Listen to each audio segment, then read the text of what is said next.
Hey friends, let's talk about why I think branding is a very important metric and a very important channel. So what comes to mind when you see this? How about this one? And then finally,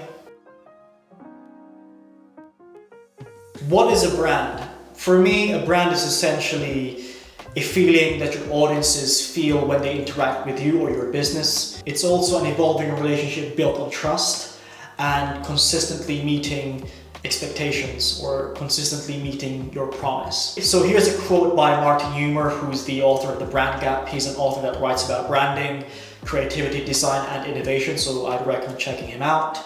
So he says, a brand is not a logo. A brand is not a corporate identity system.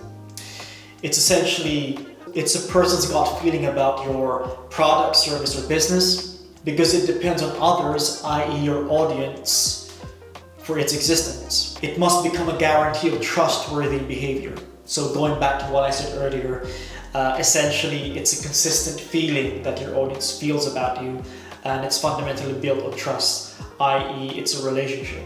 So you need both parties. You need the brand and you need the audience. A brand isn't defined by what you say it is.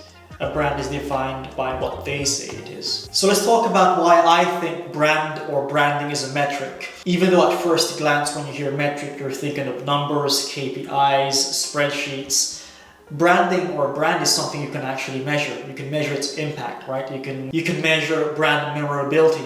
If you show a brand to a person, will they remember what the brand looks like, feels like? Will they remember a particular ad or the emotion of that ad, which is fundamentally driven by the brand? So another thing you can measure about a brand is its equity, i.e. value. So when you think of companies like Apple, Nike, McDonald's, Twitter, all those have a thing called brand equity, and that brand equity really dictates how people see or how stakeholders or the unified public value that company. Another aspect you can measure about a brand is its perception, right? Do people speak highly of your brand? Do they speak negative things about your brand? Do they see your brand as a positive brand or a negative brand? Does it speak to a specific type of audience, a specific type of class? And that's something you can measure, otherwise known as brand perception. And then the final thing is, the reason why I call brand a metric is because you can actually measure brand loyalty. For how long will this user or this audience or customer stay with us? If there's a competitor that does the same exact thing that we do, what's the main reason why these groups of people will stay with us, right? A user might be thinking, why should I keep using brand A over brand B? That's something you can measure. Brand loyalty is measurable, right? And hopefully all those concepts make sense. So moving on away from the idea that brand is a metric, I believe that it's also a channel. And you might disagree, which is absolutely fine. The reason why I call it a channel is because it's a medium of communication. And isn't that what a channel is? Whether you're talking about social media, email, your website as channels, branding is also a channel, just not in the traditional sense. So here's some key points to understand why I think that it's a channel. It's a medium to communicate with your audience. Usually that's done visually, but it can be done through audio, that can be done through a film, a script, or words. Those are limbs of a brand.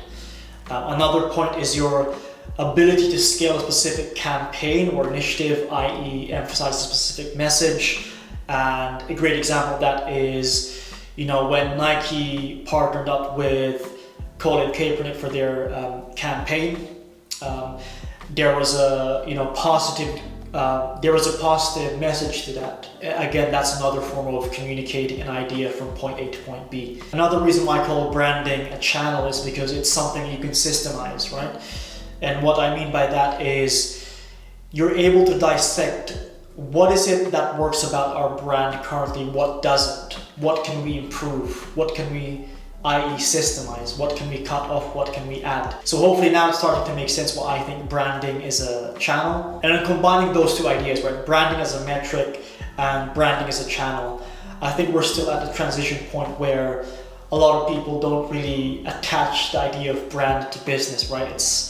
A brand is such an ephemeral thing, it's not quite so tangible, it's hard to explain to people, When you ask someone what a brand is, I don't know what a brand is. All I know is the definition of it. But if you were to ask me a couple of years ago, I wouldn't know what it is. It's just I know how I feel about it. And that's the great thing to know about a brand is it can pretty much target the core of why we're doing business, right? Which is to connect with our audience, to grow the business, to get brand loyalty, because it targets the core of humanity, which is emotion.